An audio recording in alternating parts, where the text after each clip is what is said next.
Hello friends.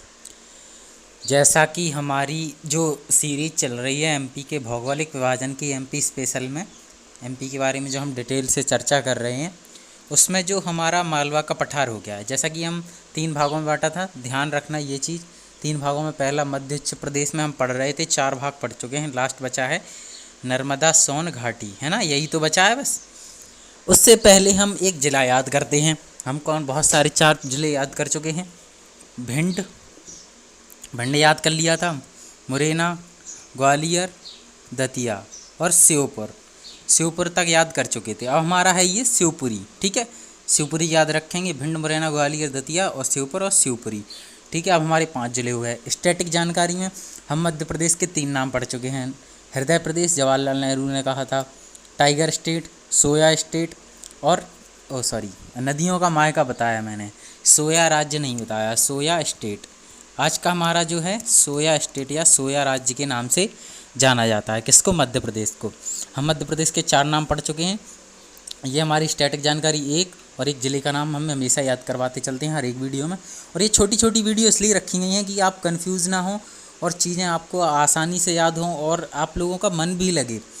क्या है, होता है ना कि एक साथ ज़्यादा जानकारी हो तो हमारा मन भी नहीं लगता। काफ़ी बार हम थोड़ा चीज़ों को समझने में कंफ्यूज हो जाते हैं, दिक्कत हो जाती है। हमने 4 भाग पढ़ चुके हैं। यहाँ पर बुंदेलखंड, ये अपना यहाँ पर ऊपर मध्य भारत, बुंदेलखंड, रीवा पन्ना, ये मालवा। अब हमारा है नर्मदा सोन घाटी। अब क्या है, जो नर्मदा सोन घाटी है, नर्मदा सोन घाटी 5वां भाग है। ये कौन से का? मध्य उच्च प्रदेश का। मध्य उच्च प्रदेश पहला भाग है मध्य प्रदेश का भौगोलिक, ठीक है। अब नर्मदा नदी कहाँ से होती है? अनूपपुर के एक अमरकंटक है, वहाँ से निकलती है। फिर ये ऐसी जाती है। देखिए, अब मेरा ध्यान से देखिएगा, है ना। यहाँ पर ये दिख रहा है ना आपको? ठीक है, मैं आप समझ रहा हूँ, आप लोगों को दिख रहा होगा, है ना। ये मैं दोबारा चला देता हूँ। अब इसी के आसपास बन जाती है क्या?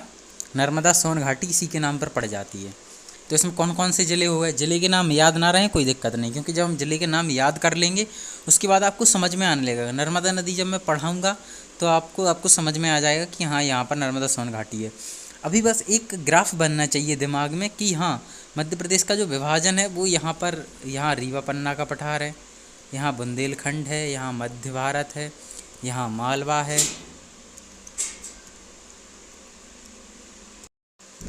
तो अभी हम बस ज़िले के नाम देखते हैं। अनूपपुर, डिंडोरी, मंडला, जबलपुर, नरसिंहपुर, होशंगाबाद, हरदा, सीहोर, देवास का थोड़ा हिस्सा मान सकते हैं, वैसे है नहीं, है ना, खंडवा, खरगोन और यहाँ पर बड़वानी, ठीक है।